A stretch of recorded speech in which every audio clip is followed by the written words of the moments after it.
नमस्कार, मैं स्वरा आपका स्वागत करती हूं हमारे न्यूज बुलेटिन में। चलिए जानते हैं आज की बड़ी खबरें। आसनसोल के रेलपार इलाके में शुक्रवार की शाम अचानक स्थिति तनावपूर्ण हो गई। भारी संख्या में असामाजिक तत्वों ने आसनसोल रेलपार स्थित जहांगीरी मोहल्ला पुलिस फाड़ी पहुंच गए और वहां जमकर हंगामा एवं तोड़फोड़ की। उपद्रवियों ने पुलिस फाड़ी परिसर में नुकसान पहुंचाने के साथ साथ आसपास के इलाके में भी तोड़फोड़ मचाई।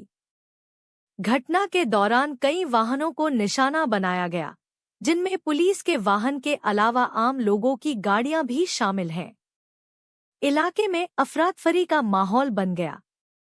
घटना की सूचना मिलते ही भारी संख्या में पुलिस बल मौके पर पहुंचा और स्थिति को नियंत्रित करने में जुट गया। फिलहाल पूरे इलाके में पुलिस तैनात है तथा हालात पर नजर रखी जा रही है। प्रशासन द्वारा उपद्रव में शामिल लोगों की पहचान कर कार्रवाई की तैयारी की जा रही है।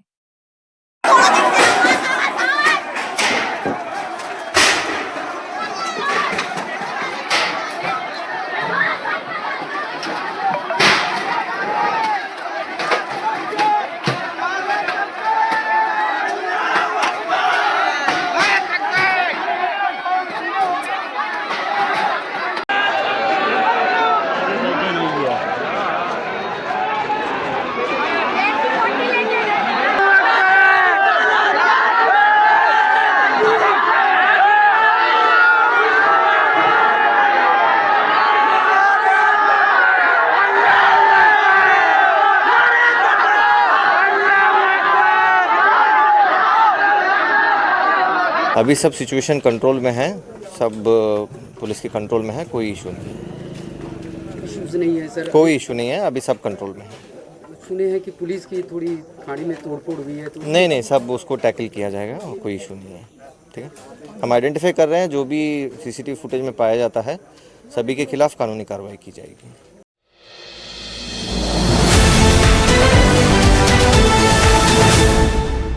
आसनसोल नगर निगम ने आसनसोल के हॉटन रोड पर गैरकानूनी कब्जा करने वालों को हटाने के लिए तय अभियान को 15 दिनों के लिए टाल दिया है। गौरतलब है कि आसनसोल नगर निगम पहले की तरह पीछे हट गया है। जैसा कि पहले बताया गया था, शुक्रवार को गैरकानूनी कंस्ट्रक्शन हटाने का आखिरी दिन था। गैरकानूनी कब्जा करने वालों को हटाने का यह अभियान शनिवार सुबह 11 बजे से जीटी रोड पर हॉटन रोड मोड़ से एसपी गोराई रोड पर इस्माइल मोड़ तक चलाया जाना था। इसी तरह पिछले 2 दिनों से आसनसोल नगर निगम हॉटन रोड पर माइकिंग कर रहा था। इसी तरह कई व्यापारी और दुकानदार अपने कंस्ट्रक्शन और स्ट्रक्चर हटाने का काम कर रहे थे, लेकिन शुक्रवार सुबह आसनसोल नगर निगम की ओर से माइकिंग किया गया कि स्थानीय दुकानदारों ने कॉरपोरेशन से और समय मांगा है और सड़कों और फुटपाथ पर कब्जा किए हुए गैरकानूनी स्ट्रक्चर खुद हटाने का भरोसा दिया है। माइकिंग में साफ साफ बताया गया कि कारोबारियों के अनुरोध पर उन्हें 15 दिन का समय दिया जा रहा है।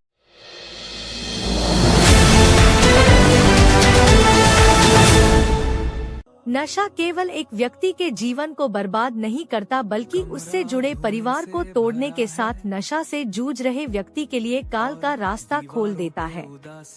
नशे से जूझ रहे लोगों को जीवन में नई रोशनी की किरण दिखाने के साथ पूरी तरह से नशा मुक्त समाज और नशे की लत को समाप्त करने के लिए NH-19 के किनारे स्थित आसनसोल के शीतला रोड मोजुड़ी स्थित आसनसोल लक्ष्य फाउंडेशन अग्रसर है।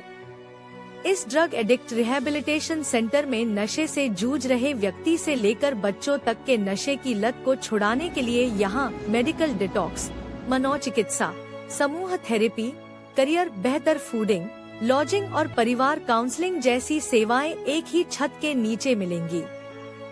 यही नहीं, नशा मुक्त युवा समाज में अपनी भूमिका की छाप छोड़ने के लिए आसनसोल लक्ष्य फाउंडेशन अवेयरनेस कैंप के साथ आउटरीच कार्यक्रम भी आयोजित करता है।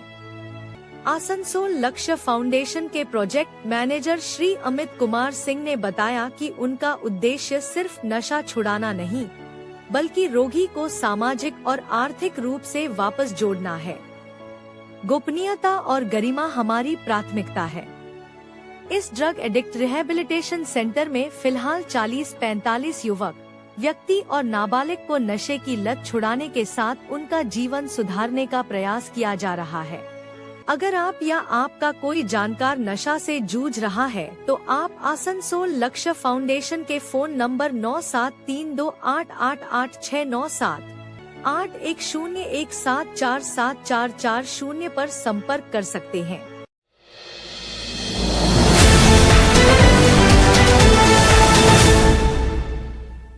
राज्य में सत्ता परिवर्तन होने के पश्चात भाजपा की सरकार का गठन होने से भाजपा कार्यकर्ताओं का उत्साह 7वें आसमान पर है। वहीं आसनसोल दक्षिण विधानसभा से दूसरी बार भारी समर्थन के साथ जीत हासिल कर भाजपा सरकार में मंत्री बनी अग्निमित्रा पाल शुक्रवार की शाम अपने विधानसभा क्षेत्र पहुंची। इस दौरान आसनसोल के NH 19 के किनारे तथा आसनसोल दक्षिण के विभिन्न इलाकों में भाजपा समर्थकों के साथ स्थानीय लोगों ने अपनी दीदी भाई का स्वागत माला पहनाकर किया। वहीं मंत्री अग्निमित्रा पाल ने भी अपने चिर परिचित अंदाज में जय श्री राम का उद्घोष करने के साथ अपनी प्राथमिकताओं पर प्रकाश डाला।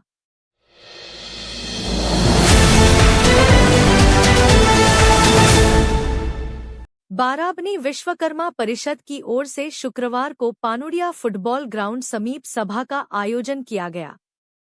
सभा में मुख्य रूप से विश्वकर्मा समाज परिषद के अध्यक्ष प्रदीप विश्वकर्मा सहित अन्य गणमान्य व्यक्ति उपस्थित थे। सभा में समाज को आगे ले जाने के साथ इस समाज से जुड़े पिछड़े लोगों की सहायता करने सहित विभिन्न विषयों पर विस्तार से चर्चा की गई। साथ ही बाराबनी की नई कमेटी का भी गठन किया गया।